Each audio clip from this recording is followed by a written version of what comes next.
নীলফামারী জ্বালানি পরিস্থিতি নিয়ে জানাতে সরাসরি যুক্ত হচ্ছেন বিজয় চক্রবর্তী কাজল। বিজয়, সেখানে জ্বালানি পরিস্থিতি কেমন দেখছেন? ভোক্তা ও পাম্প ব্যবসায়ীরা কি বলছে?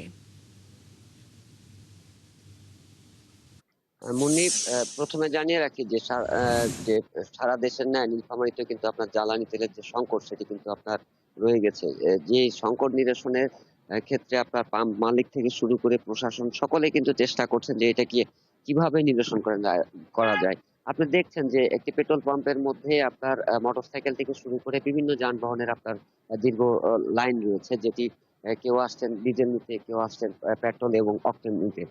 এখানে বিশেষ করে মোটরসাইকেল যে দীর্ঘ সারি দেখছেন এবং অন্যান্য যেগুলো দেখছেন সেটি কিন্তু আপনার সেই রাত থেকে তারা এখানে এই তেলের জন্য তারা কিন্তু আপনার অবস্থান নিয়েছে, যে গাড়ি রেখে অনেকেই চালক চলে গেছে বিভিন্ন জায়গায়।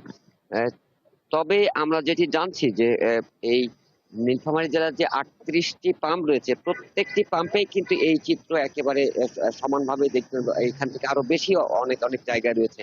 তবে আমরা যেটি জানছি যে আহ, ডিজেল, পেট্রোল এবং অকটেনের যে চাহিদা জেলায় প্রতিদিন ৩৮টি পাম্পে প্রায় ১৫,০০০ লিটার যে তেল তাদের এখানে প্রয়োজন। সেখান থেকে তারা প্রশাসন বলছে যে এখানে তেলের যে চাহিদা রয়েছে তার থেকেও চাহিদা তারা বেশি দেওয়া হচ্ছে পাম্পগুলোতে। তারপরেও কিন্তু আপনার যে দীর্ঘ লাইন সেটি কিন্তু আপনার এখন পর্যন্ত কাটছে না, এবং যে এই সংকট কিভাবে নিরসন হবে সেটিও কিন্তু এখন যারা ভোক্তা রয়েছে তারা কিন্তু বলছেন যে আমরা বারবার আসছি, দীর্ঘ সময় তারা কিন্তু আপনার এই পাম্পগুলোতে অবস্থান করছেন, যে ক্ষেত্রে তাদের অনেক ক্ষেত্রে তাদের কর্মঘন্টা যে থাকছে সেটি কিন্তু তারা কিন্তু আপনার হারিয়ে ফেলছে। বিশেষ করে তারা যে কর্মজীবী মানুষ রয়েছে তারা কিন্তু ঘন্টার পর ঘন্টা এসে তারা যে লাইনে দাঁড়িয়ে থেকে তাদেরকে তেল নিতে হচ্ছে, তারপরেও কিন্তু তারা বিমুখ হয়ে ফিরে যাচ্ছে তেল না পেয়ে।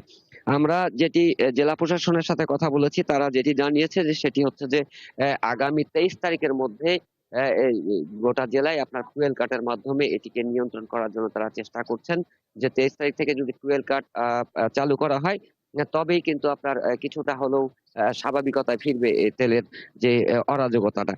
তবে এখানে আমরা আরেকটি জিনিস লক্ষ্য করছি যে এখানে পাম্প মালিকরা যেটি বলছেন যে এই যে আমাদের যে এখানে যে অবৈধ যে গাড়িগুলো রয়েছে, বিশেষ করে রেজিস্ট্রেশন বিহীন যে গাড়িগুলো রয়েছে, তাদের কিন্তু আপনার এই লাইনে কিন্তু আপনার সবচেয়ে আগে তাদের ভিড়টাই বেশি। এখানে যেসব রেজিস্ট্রেশন যুক্ত গাড়ি রয়েছে তারা কিন্তু আপনার এই রেজিস্ট্রেশন বিহীন গাড়ির পিছনে পড়ে যাচ্ছে তারা লাইনে থেকে।